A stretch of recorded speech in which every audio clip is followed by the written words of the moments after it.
Holy mock turtle soup. Batman.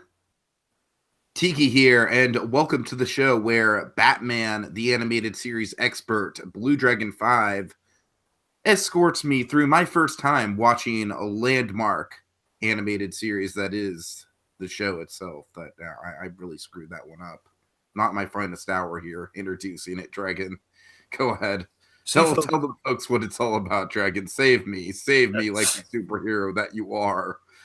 All right, you see, folks, long ago, I made a vow to educate Tiki in the ways of Batman the Animated Series, serving as his spirit guide to Gotham in a way.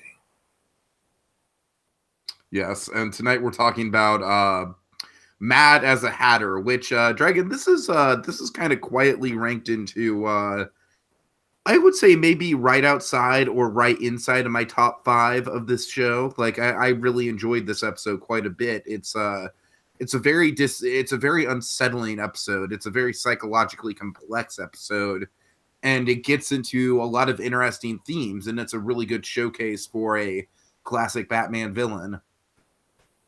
Yeah, this episode has a lot of interesting things about it. I mean, honestly, Paul Dini, he doesn't. This is like a humble brag for Paul Dini in that he really, he doesn't really think a lot of this one, but it really shows the craft of writing he's capable of, even when he just isn't even super jazzed about the story. This was a story that he told so he could so basically he could tell another story with the Mad Hatter down the line. So this was kind of a placeholder, but it's a fantastic placeholder. So let me get into the kind of context. Well, let me get into contextually where we're at in this episode, like who's involved and such. Before I get back to the Paul Dini thing, so this episode was directed by Frank Parr. Frank Parr, he directed Vendetta, the Killer Croc episode. He directed Be a Clown, and he also directed Hulk Versus, just as another example. Of course. Basically, in many respects, Frank Parr is the reason I love Deadpool, so I owe a lot to Frank Parr, technically. Right. Of course, it was written by Paul Dini, who at this point, of course, we know him for various episodes. I think the two major ones that he was known at before this episode were, Heart of Ice and Joker's Favor. Those are two really big episodes for the Joker and Mr. Freeze. I mean, Heart of Ice, especially, not to discount Joker's Favor, but Heart of Ice might be the most famous episode of the whole series, sure. Arguably. Oh, won an Emmy. Uh-huh. Okay, let's see. So the studio that worked on this one was ACOM, and I've been doing some research on ACOM, sorry. And it would seem, so ACOM, they did the animation on Be a Clown, again, another Frank Parr episode, and also Feet of Clay Part 1. Now, of course, Feet of Clay Part 2 is the real showstopper. That's the one with all, like, the crazy body horror stuff, right? That's the TMS episode, yeah. That's the whole, Batman, you're throwing you're basically doing, the seawater for analysis, interrogation, all those great sequences, even before that. So you have all the great morphing and everything, too. Point is, ACOM, from what I could research, it was kind of I don't know if this is just by people within the who worked on the show or not, but it's really not held in high regard. And I mean, I think the episodes look fine, but I mean, in comparison, again, they're no TMS or specifically for me the top tier animation studios, Spectrum.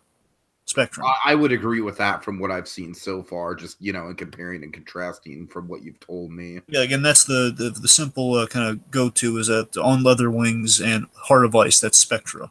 Right. So ACOM, from what I understand, from what I looked at, this is kind of the best episode, well, at least by people who worked on it. They viewed this episode as the best the ACOM ever produced. Okay. But they gave it low standards. I think that's up for debate, but this episode does look good. Mm-hmm. Let's see. So this episode, again, so this episode was necessary to do other things with the Mad Hatter. So it was just kind of okay. Let's introduce him in different episodes so we can kind of use him for some better stuff down the line, which we'll get to. And I gotta say, I was curious how they were gonna do the Mad Hatter, and I was a little bit nervous with the Alice storyline, but we'll get into it. I feel like they adapted it. Like, it's obviously not as disturbing as they could have made it if they really went, if they didn't have the censors or if they wanted to aim it at an adult audience. Having said that, I feel like it's still disquieting, and it's still it's like a it's like a workplace fable almost. You know what I mean about the dangers of a workplace relationship. Oh yeah, I've seen many a take on the Mad Hatter, Tiki. I've seen Mhm. various ways you can go about. I've seen almost every way you can go with that character. I'm not going to say because there's always like new things people can come up with by all means. I mean, so I've never seen what Scott Snyder did with the Mad Hatter, but Sure. I've seen. Yeah, I don't think he's ever really. Oh wait, actually wait. Well, once he did a story with the Mad Hatter in that new series that he was doing, the All Star Batman series. Not All Star Batman and Robin. He kind of took. I know. Yeah, he kind of took that and he kind of made a good series with that. The point is, there's always various ways you can tackle the Mad Hatter, going from super scary to super light, super silly. You always have various degrees of that. So this one, just to bring up the workplace thing. From what I heard, and I can't really find this verified in a lot of places, but I heard for many years, I've always heard that this episode was inspired by something that happened to a friend of a friend of Paul Dini's, where he heard of like a basically a workplace romance where there's a quiet shy guy had feelings for a girl. Now I'm not sure how far it progressed. I don't know if they did like the first date that went fantastically, then the Right, heartbreak in the next right. day, or if it was just maybe more realistically it was like instant, like he just finds out the girl has a boyfriend, and then it goes south, and basically whatever went south, in real life, um, it was an office romance that turned to a workplace shooting. Oh, oh, So that's geez. where that's what for the longest time that's where I've heard the inspiration for this episode came from. I can't really verify because Paul D never has really brought that up in I audio. mean, I had a workplace romance that went south, but you don't see me shooting up the place over it. I'm just saying it has like kind of like a dark gothic kind of Oh, origin possibly. But regardless, this also and this is very interesting you bring this up to you, but the censors and everything is that another thing I found out recently. Paul Dini's kind of confirmed, though. I can confirm this. Paul Dini said it is kind of based on the rumors of Lewis Carroll's fixation on young girls, as very much where there is a Lewis Carroll influence on Jervis Tetch in the animated series. mhm. There's a Lewis Carroll influence on. Right. Um, And I don't think they would. What I'm saying is, I don't think they go as far as they could have with it, but it's still very much it very much is present there. you gotta remember. I mean, yeah, you gotta remember they. For the time, this is pretty adult stuff you're doing on like a Saturday morning kids show. We mentioned suicide in this episode a couple times. It's amazing. Sure, sure. You're not wrong. And also, the reason for kind of this reinvent, like this specific kind of reinvention of the Mad Hatter, is that Paul Dini, they wanted to use the Mad Hatter for the show, and Paul Dini was there from the beginning, working out the Bible of like the series Bible, like what characters do we want to introduce in the show, like what bad guys do we want to use, and like I'm sure someone said, hey, let's use the Mad Hatter, and Dini said, well, not really crazy about the Mad Hatter.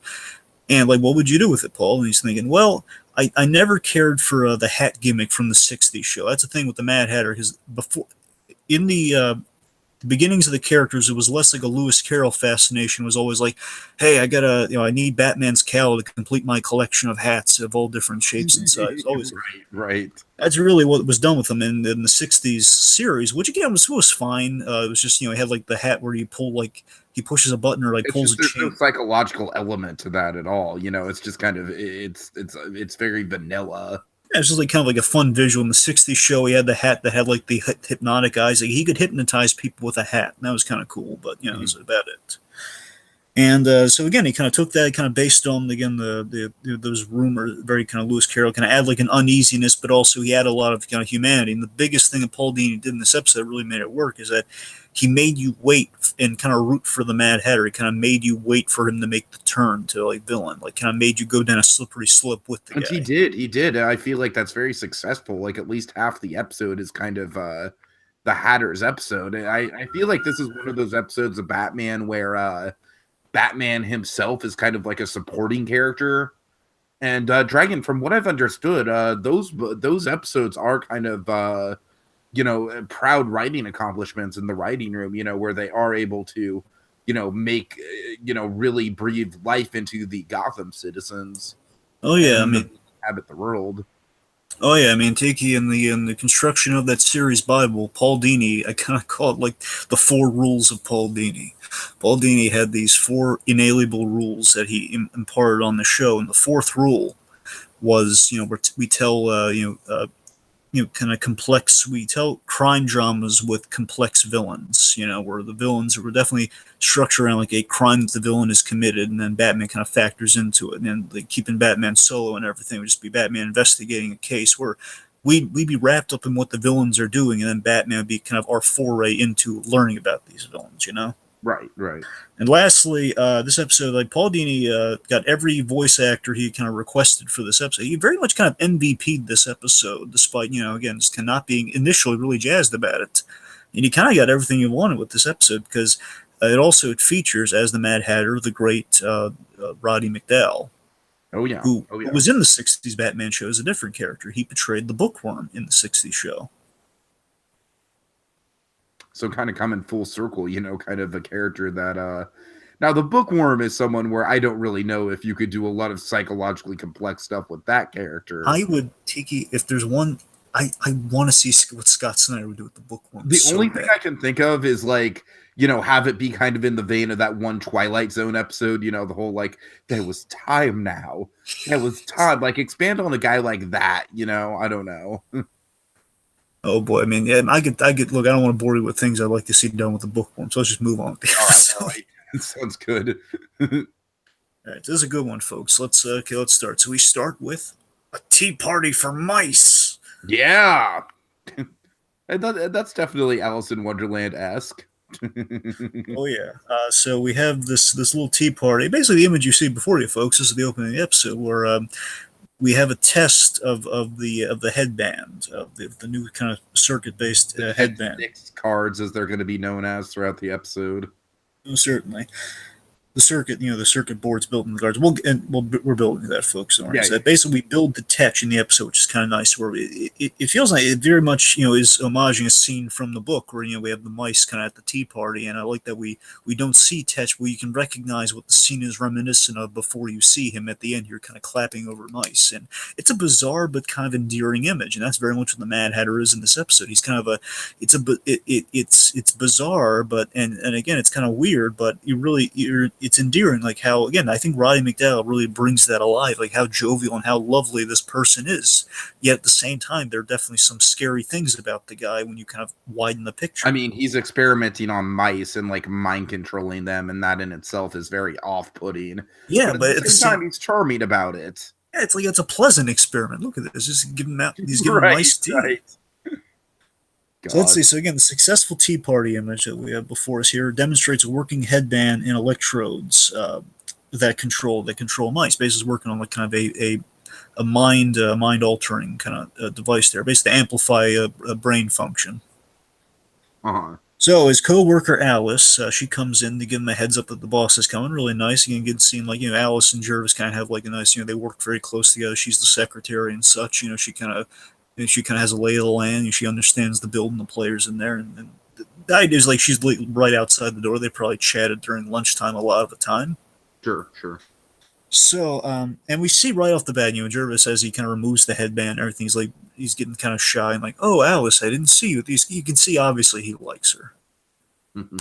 So, Dr. Cates, big boss lady. I say boss lady like, oh boy, that's the boss lady. She walks in and she introduces Tetch to Bruce Wayne. I always love this scene so much, and it's so funny that we kind of do Bruce is like genuinely intrigued by his experiments, and he's polite about it, and it's so funny that this scene, you gotta remember, folks, this scene is very much kind of what we get in Batman Forever with Bruce Wayne and Edward Nygma in that film, but it was done more comedically and a little bit more over the top on the Nygma side of things and that. But we could have gone this route with Nygma in that movie if we really wanted to. Mm-hmm.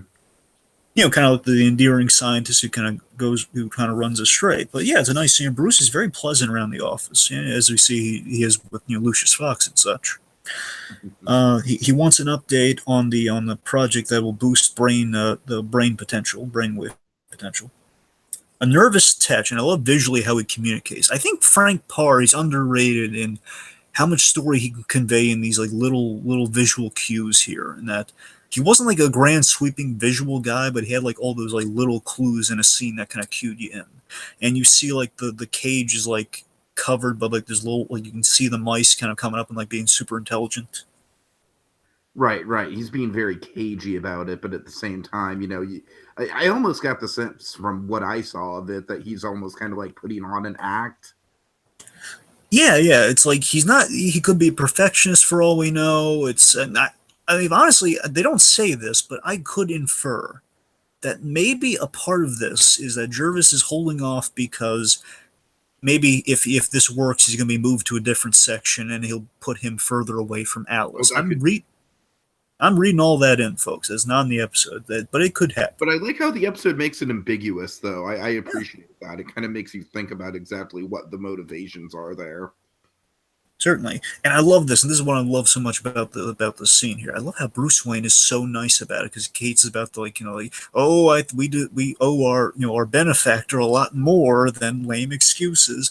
Oh hey. By Rush Brilliance, Dr. Cates. I'm sure, I'll give him all the time he needs. And he's, oh man, he's so Kevin Conroy as that again that duality he applies to the Batman Bruce Wayne persona. It's so lovely. Hmm. All right.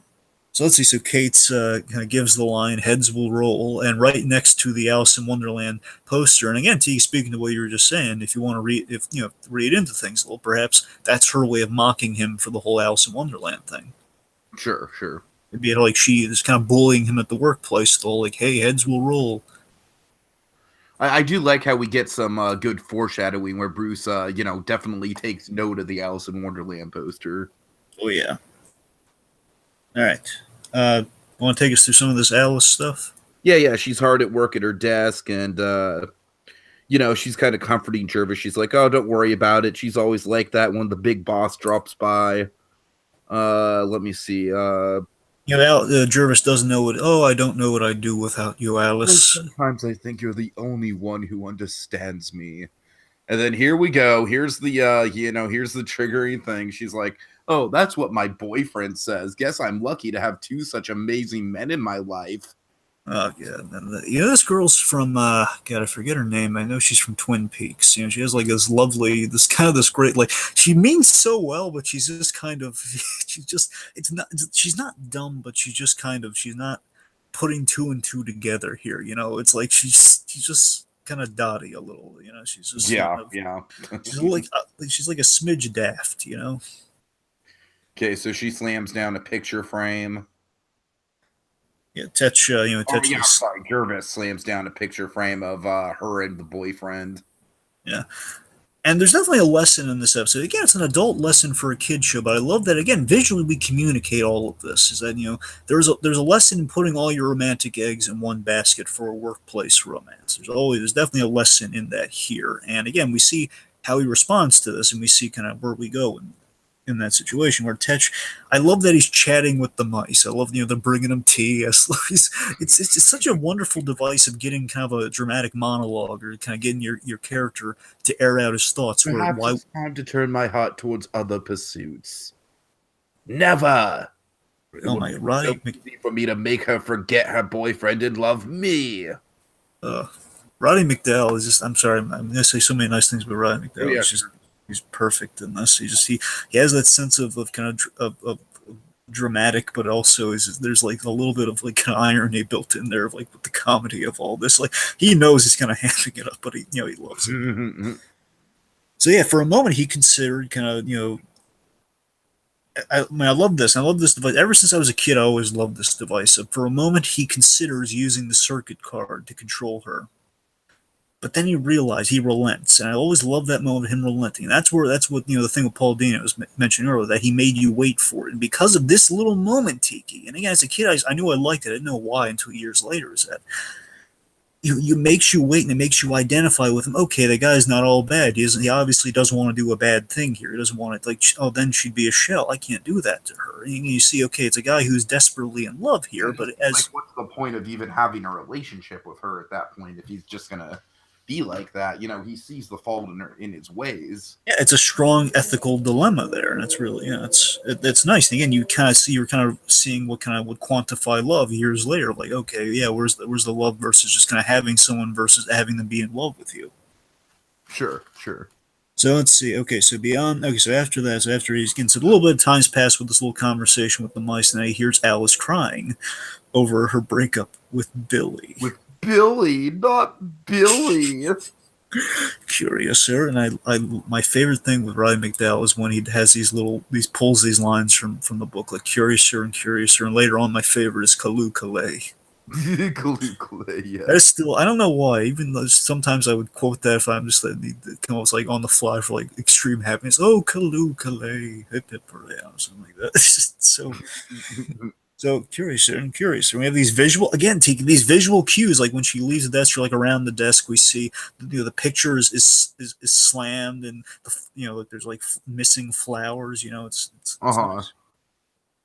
So yeah, I love the Mad Hatter. He was with the Lewis Carroll dialogue here, and with Roddy McDowell. The music fits like a glove here. What we're doing with the music in this episode, that Shirley Walker theme, I guess. And I'm saying, like, sometimes not always Shirley Walker doing the score. I'm not sure he did the score on this one. I'm assuming Shirley Walker and company. They always get the Yeah, yeah, music yeah. just right. So he's so excited and he's so hopeful, and he has this plan, like, oh, I'll sweep her off her feet, and he stares right at that poster. And again, I'm inferring this, but I heard that with the Mad Hatter's upbringing is that he was mocked as a kid, if not looking just like the character from that book, was for looking different, with the big teeth and everything. He Right. was mocked for his appearance, and he identified with the Mad Hatter because of that. And that's why that book always spoke to him. That's why he's so obsessed with the book, because being alienated. So the point is, like, while that is kind of his love and his fascination, it's also kind of his own kind of self-deprecating mirror that he hangs in his office. Well, You I know? mean, it's almost kind of like the coworker who's like too into one specific thing. Like, Yeah. I don't know, Dragon. I know for my for me, I'm probably like, people probably talk about me like, hey, Tiki, he probably is into Disney a little bit more than he should be. So it's like that's kind of the way I viewed it. It's like Alice in Wonderland, it's his passion, but it's also his quirk that's kind of holding him back. Right. So, okay, so he's all excited and hopeful, and it's kind of come to a grinding halt. He's starting to despair, and he's wondering, "Oh, how could I impress her?" Then he holds and he sees the mind control band and the circuitry cards, and he gets an idea. He gets a romantic but misguided idea. So here we go, and this is like the perfect end to Act One right here. So the Mad Hatter appears at Alice's door, and he's asking if she wants to go for a night on the town. Please, Alice, let me be your guide through Wonderland. Something along those lines. Yeah, yeah, yeah. She gets her Alice coat. grabs her coat, and it's a date. Yeah. So it's like got a horse-drawn carriage and everything. Yeah, it's going pretty well so far. He's all decked out. He looks exactly like the Mad Hatter. I love that his villain costume is what he wore on this day. I love that's kind of why he identified. I think I Mhm. love it why this kind of turns into his costume, because he wore this on the day that could change or ruin his life. So she's just kind of remarking that he's really quiet at work, so it's a surprise that he's being so outgoing here. Yeah, of course we have two thugs that kind of spy an easy mark in the Mad Hatter and Alice. And he's saying, "Oh, Alice, I believe in taking what you want from life." It's kind of his philosophy, and I love that. With that being his philosophy, it does show you like there's a storm cloud in this relationship. That again, if you have the ability to take what you want from life, you can just take what you want. You're not exactly earning it, so there's kind of like it's kind of like a Exactly. That's kind of like the underlying theme of the it's almost kind of like got a kid-friendly Jessica Jones quality to it in a way. Yeah, and it's also like I mean, if I'm being honest, I think and I don't want to sound like oh yes, I was thinking this way earlier on, but no, I honestly think a part of in the recess of my mind when I'm thinking commanding someone with the mind control, I think I was probably thinking Mad Hatter from this episode years later when I'm seeing the Purple Man do stuff like that on Jessica Jones. If I'm being frank. Uh-huh. I had Colonel in the back of my mind, like, oh yeah, that's how that works. As you tell someone to do what you're saying, short of like a Jedi mind trick, that's kind of what my mind would go to on that sort of thing.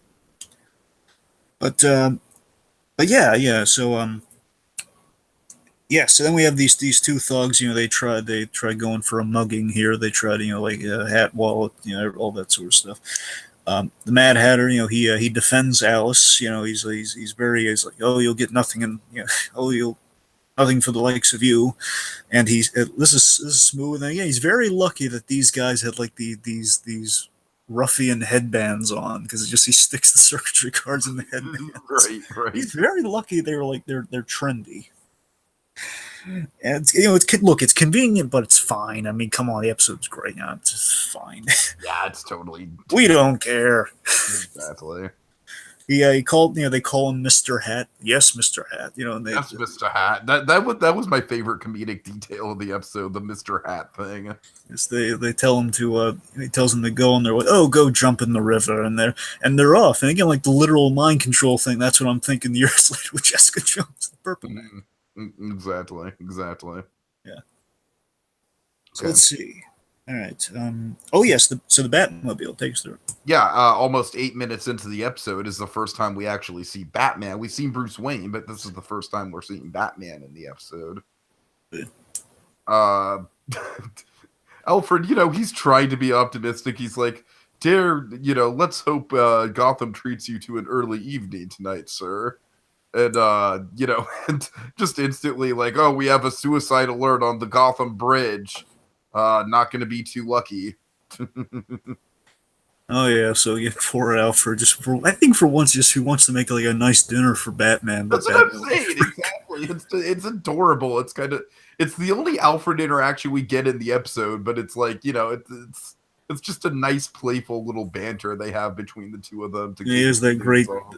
is that great remark after they're interrupted by the police bands. Okay, sir, I'll prepare your usual breakfast of toast, coffee, bandages. I love Conroy's "Good night, Alfred." Yeah, it's great. So Batman arrives at Gotham Suspension Bridge, Suspension Bridge, and let's see. So he goes to prevent the mind altered suicides, and yeah, it's a pretty heavy topic for a show. And again, I Yeah, you're love. not wrong. Yeah, absolutely. And here's what I love too. I'm less impressed by the fact that we. Well, I mean, I should be more impressed that we got the word suicide. I forgot years later we actually got the word suicide on there. But regardless, what I'm more impressed by is, again, I love this. I love that you can see that Batman, he's talking to them as if he's diffusing someone from walking off a bridge, from committing suicide. Because again, Batman in a crisis situation like this, that's what he would do. Mm-hmm. And again, to do that on a kids show, and I love that it's subtly there and without kind of spelling out what it's about. He uses the ejector. Totally. Yeah, he uses the ejector seat. He comes up there and is trying to talk him down again, very heroically. Gotta do what Mr. Hat says. Yeah, and I love that he's using his tone. His tone is like to diffuse the situation. And after they say Mr. Hat, he assumes they're crazy, and he's going to have to. Okay, guys, let's just go down there. And again, like a Purple Man command, they cannot stop themselves, and no matter who's in the way, so they're pushing Batman off. And again, this is a fantastic act break because it absolutely is. You're not wrong. Yeah, it's a great cut to commercial. Commercial break is they knock Batman off. All three of them are going over the side, and seemingly they're going to be goners. Cut to black, and that's the end of Batman, folks. All right, but okay, but no. Oh, seriously. So Batman quickly, quick-wittedly, he uses the glider wings that are built into the seat. They kind of works like kind of a makeshift parachute, kind of on the way down. If the ejector seat's off, you could always kind of land as like an emergency sort of thing. So use the glider wings that are built into the seat to save the thugs, and they snap out of it once the circuit cards are removed. Batman discovers the circuit cards as the crooks kind of clamor and says, "Oh no, we weren't going to rob that guy," because that's the last thing they remember. Or they were for all intents and purposes drugged. Yeah, sometimes they go from the drugs to circuitry to like kind of beams and hypnosis. So there's all sorts of ways that the Mad Hatter has controlled people in his history. So in this case, they went with the simpler one because it's one thing to broach like the suicide and everything, but it's another thing to broach kind of drug use for a bad guy on a kid's show. So they went with the safer option in that regard. Right.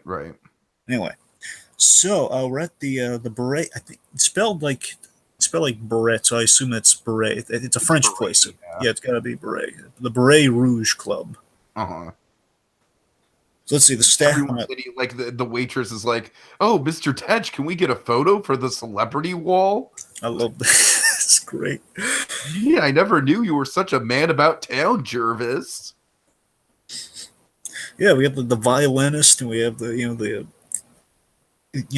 everyone, the cedar at the house. Like everyone's loving the guy.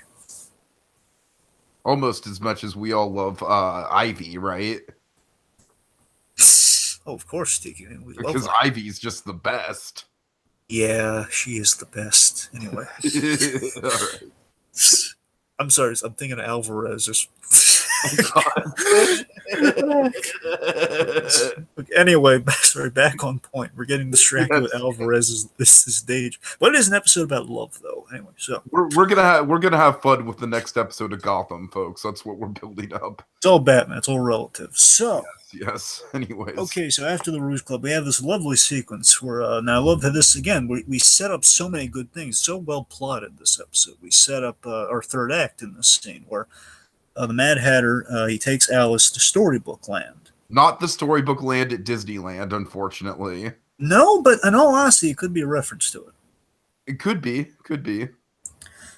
Let's see. So we have and we're in the Wonderland section of all the different storybooks that they got going on there, and he shares his love and fascination of Alice in Wonderland with Alice, and he kind of recalls it takes through some of this, but He recalls the Mock Turtle song, and he asks Alice to dance. yeah. That's about it. And we have a great cut to Batman, a great musical kind of swell. Dun, dun, dun, dun, dun, dun. Cut to Batman examining the card. Alfred, and again, Alfred has another role in the episode. He's got like a two. Oh yeah, you're right. You're right. I'm sorry. And this is nice. Alfred shows Batman. When I saw that card, it reminded me of something I saw in the book, and he shows him the image from Alice in Wonderland of the Mad Hatter and the basically the poster that Tetch had in his office, and Bruce Wayne recalls that, says, "Oh yeah, I've seen that image before." Mm-hmm. Yeah, I think it was like Alfred read Alice in Wonderland in his childhood. I love they still kept the book. It's like a nice little subtle dimension on Alfred there. I have a copy of Alice in Wonderland that I got the first time I went to Disneyland that I still hold on to. All right. Sentimental value. I don't know. Okay. Ironically enough, it's also got a picture of the Mock Turtle on the cover. Ah. Substance. Yeah. Okay, so Mad Hatter, he drops Alice off, wishes her goodnight. He dances away and it's a lovely bit, but again, if you widen the picture and you kind of think about what he's done this evening to achieve all this, it is quite horrifying, but it's so wonderfully conflicting because he's dancing away like he's Gene Kelly and singing in the rain. God. Or like Bill Murray from that scene in Ghostbusters, where he's like doing he's like, "Hey, I'm going out Sigourney Weaver. I'm dancing in town square." In this case, and she just remarks, "What a sweet, funny man." Again, like she's wonderfully kind of dim, she's not picking up on something might be off here, but what a sweet, funny guy. Sure. So Alice opens the door and she finds Billy with a rose and an apology. Because why get chocolate, folks? Just have a big old heart-shaped box of apologies. Oh, I completely agree, Dragon. He's like all these written apologies inside little chocolate holders, but just hey, apology. All right, so Hatter arrives into work the next day, and Dragon, this is the point in the episode where I stop referring to him in my notes as Jervis and start referring to him as Hatter. Certainly. I call him Mad Hatter for my own shorthand. Like I have MH written down all over the place, but no, it's it is. You're right, T. He is Jervis Tetch, and this is the moment where he does become the Mad Hatter. Yes. Mm-hmm. So people are perplexed by his dress. He's in a full Hatter garb, and his attitude. He's like welcoming everyone, greeting everyone. I love it's a funny image, but I love the severity and kind of the psychological kind of issue you can see there. Okay, where he's taking it to work now, and he's clinging to his fantasy, his escapism, and he's bringing it to the workplace with him, and that's what brought him all the success that he ever wanted, and it's something, there's an uneasiness about it, and I love that you can kind of sense that in the music. It's like all Alice in Wonderland-esque in the music, but at the same time, it's like, yeah, that doesn't belong in this setting. So again, I love that you can kind of sense that, okay, something's going on here. And again, that Paul Dini is like he's making you wait for the kill. He's making you wait for it all to go south. So I love as how he's Sam Alice is about like like that. She just automatically assumes that Jervis is just going to be thrilled by this news. yeah, because he thinks well, she thinks he was like the best friend that kind of kept her happy until Right, the right. world came into play there, and I love again the visual cues. He walks in the workplace and he finds the photo and the flowers. Mm-hmm. Mm-hmm. And he learns, and he has his own flowers. So like the flower that he gave her last night is like in the little vase, and the photo is up. It's like, wait a minute, that's not good. Yeah, it's mine. And he learns from a very happy yet a little dim Alice said, "I'm engaged, Jervis. Look." God. And then you have this, and again, it's like the deal with the devil. You feel so much sympathy for the guy, Mm-hmm. where Mm-hmm. he's heartbroken, a heartbroken Mad Hatter, and is a poetic image. And you got to remember, Blood was a hard negotiation with Batman the animated series in the early years. It was hard to get. It's really hard to get away with Blood. They got away with it a few times, where he crushes the roses that are in his hand, and you see the blood drip onto the photo. And again, a great Ooh. symbolic image, that red of rage and passion and hate, like drips on the image. Sure. So he quietly congratulates her and then shamefully walks off. Let's see. Bruce Wayne, meanwhile, is demanding to see him. Yep, and I love that Jervis in his private moment, he's like contemplating, oh, I can still win. I can again think it's more like a thing of winning with life versus like having a life. It's like Mhm. I can maintain my fantasy over real.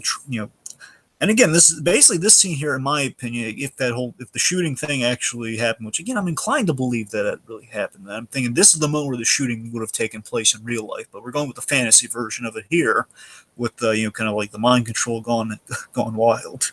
Right, right. So yeah, so Dr. Kate, she's chewing Tetch out yet again. This is Bruce Wayne is demanding to see you. If you put this project in danger, oh, your head will roll. And this Tetch is, oh, do be quiet, Dr. Kate, as he puts the card in her hair, and now she's mute. Meanwhile, Bruce Wayne asks Alice about looking for either Jervis or Marsha. I don't think it quite works, Sticky. I tried. I tried. I think you're looking for Marsha, Marsha, Marsha. Marsha. Anyways. So yes, and again, I love pleasant Bruce Wayne at the office. I don't know what is about it. It's so No, you're right. nice. You're right. It is. It's quite charming. And Alice is telling her, oh, they left together 30 minutes ago. 30 minutes ago, together. Yes, and she gets a call. Oh, it's from my boyfriend. We're engaged. He shows her. It's for my fiance. Congratulations. Again, I love that. It's that charm of Bruce Wayne saying congratulations, and he just sees the heartbreak unfold in front of him. Uh-huh. And as this is happening, and again, Frank Parr, he's got a touch for this, man. It's occurring to me now. He's kind of always had a touch for this. Is that you see the blood on the photo, and you kind of sees the heartbreak, and he sees the heartbreak and everything. He kind of puts it all together. Okay, so Tetch got this mind control thing working. It broke the girl's heart, and he's targeting the boyfriend. All of that in that one scene. It's all there visually for you. Yeah, yeah. We see, the Mad Hatter's on the other line. And it's great. It's great. Sorry, lad. All's fair in love and war. So we see Billy with like a top hat on, so now he's under control. All right, so Alice returns home, and this is where things get scary, folks. Oh yeah. Oh yeah. This is where things kind of start to veer into like the dark Mad Hatter right here. Oh yeah, Alice returns home, and she finds her home filled with flowers, Huge array of flowers, just stuffed with flowers. and a Mad Hatter who appears from two flowers. Mhm. A wild Mad Hatter appears. Anyway. God. So yes, and here's where the fault comes from. This is just showing that in reaction to desperation, the Mad Hatter he's clinging to that fantasy, and as he clings, he's kind of squeezing the life out of what he loves here, and that he's too eager in how he's rushing to comfort her. Mm-hmm. Mm-hmm. And he says, "Oh, I'm here for you now and forever." And again, he's very obsessive and very kind of Like, wait a minute, how do you even know about that? That's weird. only Bruce Wayne knows about that. Uh-huh. Then Batman emerges, and she has this great this great line of, "Okay, this is getting too weird." God. So Batman's asking the whereabouts of Kate's and the fiance. Well, he's concerned about the people right before he gets in the ethical romance of it all. He's like, okay, what are you doing to these people, man? Where are they? Are they alive? So then the Mad Hatter calls in the Walrus and the Carpenter. Yes, yes. And I remember way back when we did that theme park. I think I had this also in the Ben Affleck kind of prequel. Okay. Ben Affleck in the solo Batman prequel we were pitching way back when, but also I think even when that whole Park Builders Unite Gotham, I always loved this image of Mad Hatter's goons in the Wonderland costumes. Yeah, And I like that. what occurred to me years later is I love that it's such a great, believable way of getting the bigger than life kind of Alice in Wonderland stuff because we saw the theme park. Logically, you would have characters in the theme park, and they just took those costumes for those characters that people would interact and mingle with, and he put his guys in them. So now he completes again. It's the fantasy of just being the Mad Hatter. Kind of he's trying to make the world more like that, which is kind of a perversion of what of what's natural. Sure, sure. So yeah, and also it's cool that he mentions that the cards, the circuitry cards, channel added strength from the brain, which again is also kind of like a good sci-fi kind of like believable kind of sci-fi there. Like like certain endorphins and certain like kind of like adrenaline be pumping depending on how the brain's functioning on the command there, so people could feasibly be stronger. Mm-hmm. All right.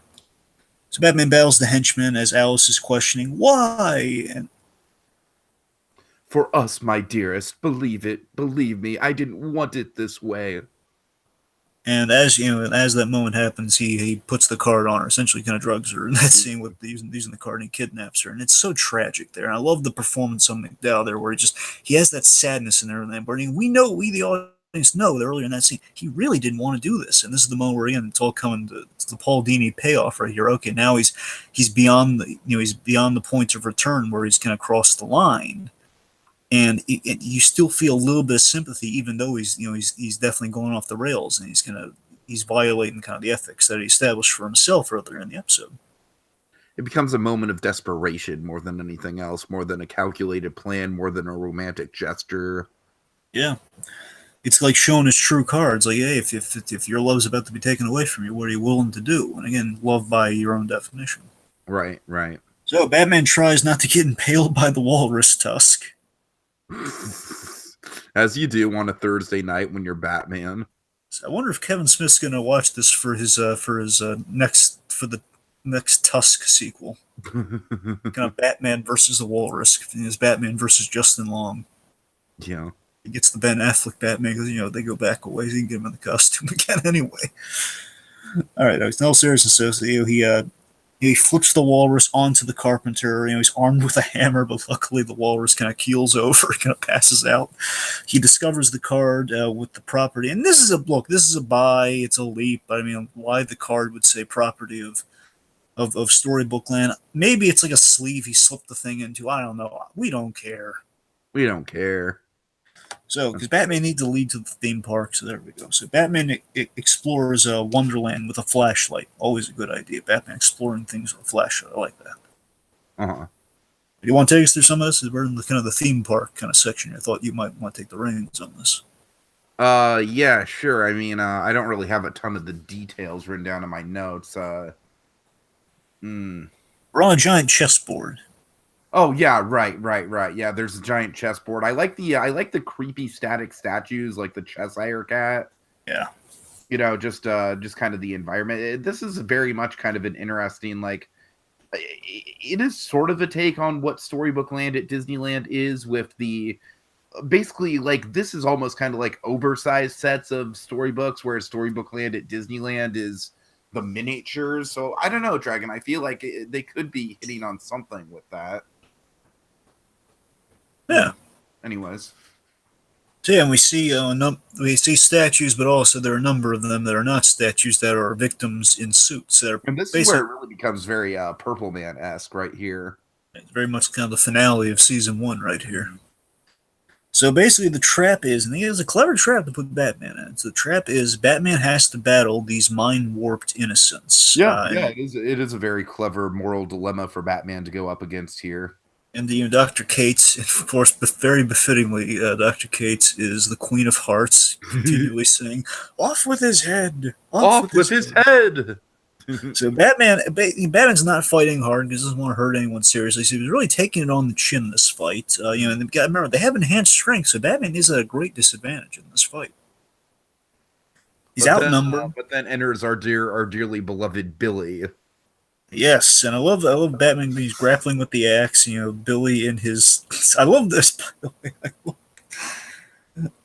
he's in like he put Billy in the most ridiculous of the costumes, just like the really like rub dirt in the wound on Billy because he put Billy in the frog suit out of all of them. So Batman, he throws a smoke pellet. Batman throws a smoke pellet. He removes Billy's mask and he frees him. Because basically need the advantage there. And then, knowing the orders, he basically Batman tells him, "Okay, look, They're not trained to look. They're not trained to fight. You're not told to fight you. You remove the mask." Basically implies, "Hey, you remove the mask. I'll get the girl." Mm-hmm. Well, you get the mask while I'll hold them off. So let's see. So Mad Hatter's taking Alice and trying to make a getaway through the card maze. One of my favorite images. Oh yeah. Oh yeah. So basically, Billy's freed everyone, so that's good. Now we have like the big third act climax. Oh my god, I love so much about this. A lot about this climax. So the Batman's chasing him through the maze. We have this great overhead shot, just seeing like all these stacked cards, like kind of going through the. Batman essentially kind of like cheats the Mad Hatter at his own game, where he's like, because of course the game of it all is going and navigating through the maze, but Batman is like, no, I'm not going to do that. I'm just going to hop up onto the, onto the walls of the maze and just navigate that way. Yeah, we have a great line when the Hatter's in control for a moment there, where he says, "Batman might be." You're mighty in Gotham, Batman, but in Wonderland, the Mad Hatter reigns supreme. Such a good line. So good. So Batman, he climbs over the walls, and we have this beautiful shot where he's like running like kind of in like a straight line again, like on the cards. This just shows like the training. It's like in the Batman Begins when Christian Bale was like he was hopping on all the wooden planks on the ground. Right. It's kind of like that. It's like that's what that training pays off to, folks. So yeah, he takes his running shot at the Mad Hatter. He does, and then he kind of does like a dive and roll, like right onto the guy, which is, which is great. And then we have this reveal, and I remember I had this in my pitch too because I just love this image so much of Alice. And they've used this in other places like the video games and everything. It's a really insatiably hard image to pass up. Alice at the tea party table, always having the tea party table kind of built into the Mad Hatter scenes. Mm-hmm. And we have this great image. My favorite image of the episode is the Mad Hatter with the axe versus fighting Batman, and we'll get to it very momentarily. But he has this great line: "I'll cut that cowl off your neck before you'll take her." I've waited my whole lonely life for her. Yes, and then Batman gets in the Mad Hatter's head with this great response. "Then all you waited for is a puppet." And again, this is where you fall in love with the episode here, man. Where the Mad Hatter truly regrets this, or he does regret this. I didn't want it to come to this, and he blames Batman. And while he's in a corner here, he's blaming Batman for being backed into a corner and having to kind of put the card on her, having to take control of her. So by that logic, again, it's all his own fault, but he's blaming Batman for it. And that's definitely going to come back, folks, down the line. There are going to be some follow-ups to this from the Mad Hatter. So let's see. So then here's like one of these great images coming to my favorite moment of the episode, where he's running across the table again, holding an axe, and Batman does like the thing where he kicks the table, so he slides off. And here's the image. So he slams like into the maze a little bit, and he basically tips a card on Batman, and this is my favorite bit. So he's pinned Batman between two of these metal walls, like metal cards, and Batman's pinned because basically he knocked like dominoes. He knocked the cards over, and now it's like Batman's kind of pinned. He's kind of helpless.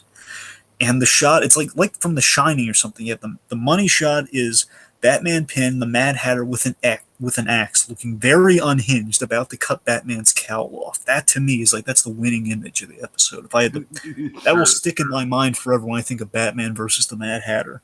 So Batman, quick-wittedly, he throws a batarang, cuts down a Jabberwocky.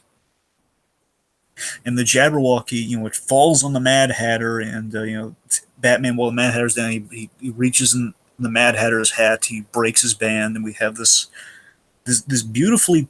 It's kind of pathetic, and it's so sad. It's kind of tragic. It's kind of like it's kind of this beautiful kind of image where the Mad Hatter is pinned under the Jabberwocky. He is without his hat, and again, I like that he's without his hat because it adds like a little bit more like patheticness to like the defeat. He is forced, while pinned under the Jabberwocky, to watch Billy and Alice have their happy ending, get reunited, and then Alice looks to the broken Jervis Tetch. Oh man, yeah, Do you have the final line, Tiki? Do I have the I don't. Would not. Oh yeah. I got it. I would not, could not, would not, could not. And we end by panning over. And again, I love we have him like on the ground, like saying that after like kind of like looking into each other, Alice looking into the Mad Hatter's eyes. He says that, and we pan out and we see Batman kind of looking, almost judging the Mad Hatter, like looking down upon him for a moment. And we pan over. We go to the wide shot. We pan over and we see the Mock Turtle from again the earlier scene they were mentioning about the Mock Turtle. See like kind of these turtle crying. It's a statue of the Mock Turtle crying. And that's where the episode ends. Nice, and I feel like that's kind of a predecessor to episodes where we really push the boundaries of feeling sympathy for the villain dragon. Episodes like Baby Doll coming up, I know, is a huge example of something like that. I feel like this is a kind of big stepping stone to get to the episode. Oh, yeah. So just in my final thoughts, Dragon, like I said, this episode really exceeded my expectations. I liked it quite a bit, and I'm excited to see what else we do with the Mad Hatter in the future. And we're kind of gearing up to get towards the end of our first run of episodes here on Animated Batcave. And, I'd like to think we've explored a lot of topics so far. And it's really interesting that all these season 1 episodes are kind of laying the groundwork for even bigger and better stuff to come. So I'm really loving this, this experiment, this pop culture experiment that you and I have embarked on. And I can't wait to experience more of it. At the end of the day, look, I can't say enough nice things about Mad as a Hatter. I think it's kind of it's very much like it's Heart of Ice, but with more complexities of love worked into it. It has the complexities of love kind of factored into it there. Where again, Heart of Ice is pretty direct and like how can you not root for Victor Freeze? How can you not feel very direct? Whereas this is kind of showing the messiness of love.